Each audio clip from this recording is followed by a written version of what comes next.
అమెరికాలో అదానీ గ్రూప్ కంపెనీలపై నమోదైన కేసులన్నీ కూడా క్లోజ్ అయ్యాయి. ఈ విషయాన్ని అధికారికంగా ప్రకటించారు కూడా. అమెరికాలో అదానీ గ్రూప్ కంపెనీలపై కేసులు క్లోజ్ కావడంతో ఆంధ్రప్రదేశ్లో వైసీపీ అధినేత మాజీ ముఖ్యమంత్రి జగన్మోహన్ రెడ్డి కూడా సేఫ్ జోన్లోకి వచ్చినట్లయింది. ఇండియాలో పెద్ద ఎత్తున విద్యుత్ ప్రాజెక్టులు దక్కించుకునేందుకు అధికారంలో కీలక స్థానాల్లో ఉన్న వాళ్లకు అధికారులు కూడా వేల కోట్ల రూపాయల ముడుపులు అప్పగించారన్న ఆరోపణలపై అమెరికాలో అదానీ గ్రూప్ కంపెనీలపై అభియోగాలు నమోదయ్యాయి. ముఖ్యంగా అదానీ గ్రూప్ అధినేత గౌతమ్ అదానీ, ఆయన మేనల్లుడు సాగర్ అదానీపై కేసులు నమోదైన సంగతి తెలిసిందే. కీలక సమాచారాన్ని దాచిపెట్టి అమెరికా ఇన్వెస్టర్ల నుంచి అదానీ గ్రూప్ కంపెనీలు నిధులు సమీకరించారనే కారణంతో ఈ కేసులు నమోదు చేశారు. ఇప్పుడు అమెరికాలో ఈ కేసులు పూర్తిగా క్లోజ్ కావడంతో ఆంధ్రప్రదేశ్ మాజీ సీఎం జగన్మోహన్ రెడ్డి కూడా పూర్తిగా సేఫ్ జోన్లోకి వచ్చేసినట్లే.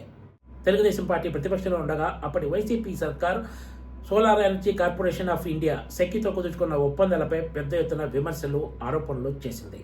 ఈ ఒప్పందాల వల్ల ఆంధ్రప్రదేశ్ ప్రజలపై 20 నుంచి 20 సంవత్సరాల్లో ఏకంగా 1,00,000 కోట్ల రూపాయల భారం పడుతుందని, అదానీ గ్రూప్ కంపెనీలకు మేలు చేసేందుకే జగన్ ఈ ఒప్పందం కుదుర్చుకున్నారంటూ కూడా విమర్శలు గుప్పించింది. అంతేకాదు కొంతమంది టీడీపీ నేతలు ఇదే అంశంపై కోర్టును కూడా ఆశ్రయించారు. ముఖ్యమంత్రి అయిన తర్వాత కూడా Chandrababu Naidu power point presentation ద్వారా ఈ విషయాన్ని ప్రజలకు చెప్పారు కూడా. అంతేకాదు జగన్మోహన్ రెడ్డి సెకీతో ఒప్పందం ద్వారా తమకు స్పష్టమైన ఆధారాలతోటి లడ్డూలా దొరికాడంటూ చంద్రబాబు మీడియా సమావేశంలో వ్యాఖ్యానించారు. ఈ విషయంపై మరింత లోతుగా విచారణ జరిపిస్తామంటూ కూడా ఆయన అప్పట్లో చెప్పుకొచ్చారు. పేరుకు ఇది సెకీ ఒప్పందమైనా కూడా ఈ ఒప్పందం ద్వారా ఎక్కువ లబ్ధి పొందేది అదానీ గ్రూప్ కంపెనీలు కావడంతో ఆంధ్రప్రదేశ్ ప్రభుత్వం చేసిన విమర్శలు, ఆరోపణలన్నీ పక్కన పెట్టి ఈ ఒప్పందాలను కొనసాగించడానికే మొగ్గు చూపింది. అదేమంటే ఈ ఒప్పందాలను రద్దు చేసుకుంటే ప్రభుత్వం దగ్గర 3,000 కోట్ల రూపాయల మేర నష్టపరిహారం చెల్లించాల్సి వస్తుందంటూ విద్యుత్ శాఖ మంత్రి గొట్టిపాటి రవికుమార్ బహిరంగంగానే చెప్పుకొచ్చిన సంగతి తెలిసిందే. ప్రజలపై పడే 1,00,000 కోట్ల రూపాయల భారం కంటే కూడా ఈ 3,000 కోట్ల రూపాయలు ఎక్కువ అన్న చందంగా చంద్రబాబు సర్కార్ వ్యవహరించింది. చివరకు ప్రజలపై 1,00,000 కోట్ల రూపాయల భారం పడినా పర్వాలేదు, తాము మాత్రం 3,000 కోట్ల రూపాయలు కట్టలేమన్నట్లు వ్యవహరించారు.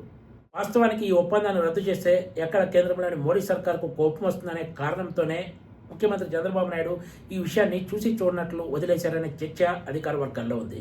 ఎందుకంటే దిగ్గజ పారిశ్రామికవేత్త అయిన గౌతమ్ అదానీ ప్రధాని మోడీకి అత్యంత సన్నిహితుడనే ప్రచారం ఉన్న విషయం తెలిసిందే.